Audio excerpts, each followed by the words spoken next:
तेरे चेहरे पे इस बात के लिए कोई मलाल नहीं है, ना उस लड़के और उसकी फैमिली के लिए कोई भी सिंपैथी। उल्टा तू रीत पे गुस्सा कर रही है कि वो ध्रुव के दोस्त की फैमिली को इंसाफ दिलाना चाहती है। अरे बाप रे, वो लश्कर रोड वाला एक्सीडेंट जिसकी चर्चा अखबारों में है, वो एक्सीडेंट हमारी उन्नति से हुआ। अब क्या होगा? उन्नति बेटी तो क्या होगा? क्या शारदा, तेरी तो किस्मत चमक गई। क्या कौड़ियां फिट बैठी है। रेत रिपोर्टर की जांच पड़ताल से ये उन्नति जेल जाएगी। ये राघव बर्दाश्त नहीं कर पाएगा और वो रीत को अपनी जिंदगी से बाहर निकाल देगा। रेत रिपोर्टर, देख मैं कैसे बाजी पलटती हूं। तूने मेरे बेटे को घर से निकाला था ना, अब मैं तुझे इस घर से बाहर निकालूंगी।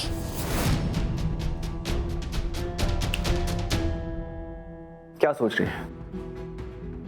उस लड़की की फैमिली को कॉम्पेंसेशन देने का? क्या भैया, ये आप सोच में कैसे सकते हो? मुझे तो बस ये ख्याल है कि मैंने ध्रुव के दोस्त को मारा है। जब ध्रुव को पता चलेगा कि मैंने उसके दोस्त को मारा, वो तो कभी नहीं अपनाएगा ना मुझे भैया। ये ख्याल मुझे पहले क्यों नहीं आया? भैया ध्रुव मुझे कभी नहीं अपनाएगा। तो शांत हो जा। मुझे जेल नहीं जाना। ध्रुव कभी नहीं मुझे अपनाएगा।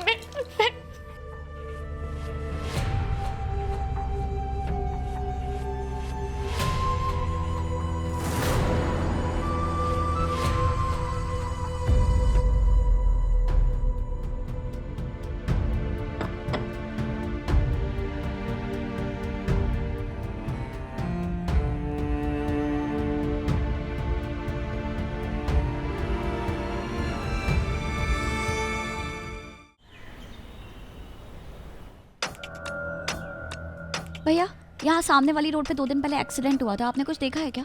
नहीं, हम लोग 9:30 बजे दुकान बंद कर देते हैं, ज्यादा से ज्यादा 10 बजे तक। उसके बाद रोड पर क्या होता है हमें नहीं पता। पुलिस वाले को ये सारी बातें बता दी हैं, उसके बाद भी आप लोग नहीं समझ रहे हैं। यार आप लोग जाइए, दुकान का समय हो गया है। पर भैया सीसीटीवी के एंगल के हिसाब से तो आपकी दुकान। अच्छा रीत सुनना, हम सारी दुकान वालों से पूछ ही चुके हैं, सबका एक ही जवाब है कि किसी को कुछ नहीं पता है। तो पर फिर आज सामने वाली रोड पे एक्सीडेंट हुआ है और ये इतना चहल पहल वाला रास्ता है, तो किसी ने कुछ तो देखा होगा ना। हाँ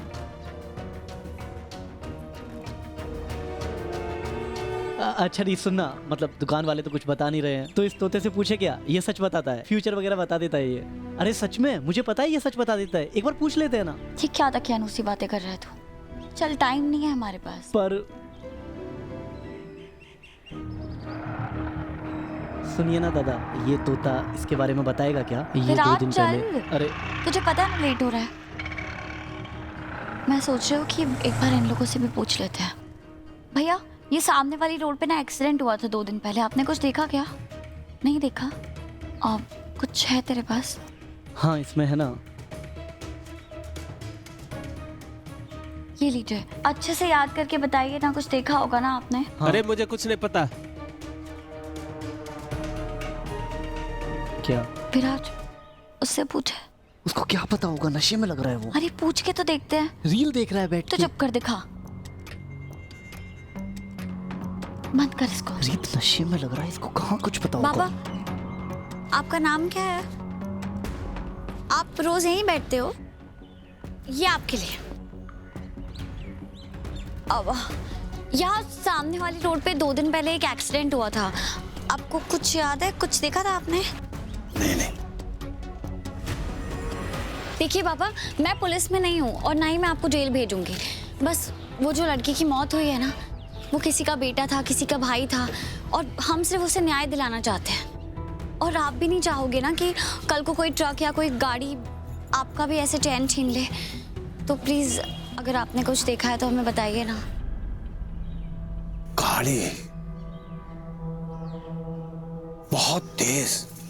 अरे मैं तो सो रहा था कि अचानक तेज आवाज के साथ मेरी आंख खुल गई और मैं उठ बैठा।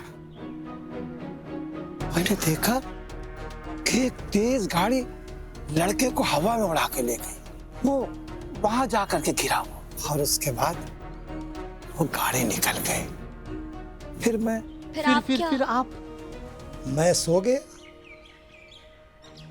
अच्छा, आपको गाड़ी का रंग याद है? मतलब कैसी थी गाड़ी, कौन से कलर की थी? मैं तो बस काला और सफेद ही नजर आता है, अब वो तो ऐसी थी नहीं।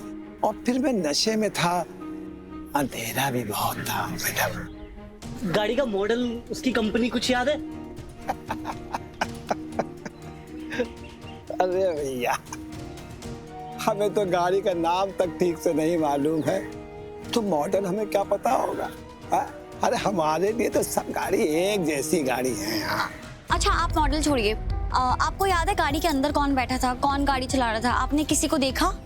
नहीं, पर हाँ, गाड़ी लंबी थी, छोटी नहीं थी। लंबी गाड़ी। थैंक यू पापा, ये रख लीजिए। Thank you. गाड़ी का नंबर? अरे मैडम, गाड़ी का नंबर शायद 2 और 2 था।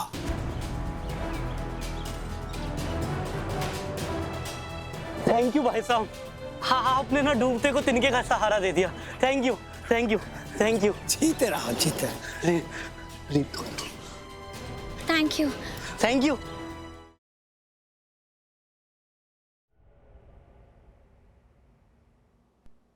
पर बेटा, इतने सारे पैसे मैं कैसे ले सकती हूँ तुमसे? प्लीज रख लीजिए। बस इतना ही नहीं, लास्ट ईयर जब मेरी किडनी स्टोन का ऑपरेशन हुआ था तो अनमोल ने मेरी बहुत हेल्प की थी, तो बस यूँ समझ लीजिए उसका एहसान चुका रहा हूँ मैं। रख लीजिए प्लीज। पर बेटे, इतने पैसे तो अनमोल के पास कभी थे ही नहीं। ऐसे क्या नाम बताया तुमने अपना? गिरीश चंद्र। अनमोल ने कभी जिक्र नहीं किया कि उसका गिरीश नाम का कोई दोस्त था? आंटी, हमारी दोस्ती थी ऐसी, भले ही एक दूसरे की खुशी में सुख में शामिल ना हो, लेकिन दुख में हमेशा एक दूसरे के लिए हाजिर रहते थे। ये प्लीज रख लीजिए, रेनू के इलाज में काम आएंगे। अब प्लीज रख लीजिए, और किसी भी चीज की जरूरत हो मुझे बता दीजिएगा, हिचकिचाइएगा नहीं, मैं आता रहूंगा। रख लीजिए। ये लो, ध्रुव भी आ गया। शायद तुम दोनों एक दूसरे को जरूर जानते होंगे। ध्रुव बेटा, ये अनमोल का दोस्त है गिरीश। Hello, excuse me,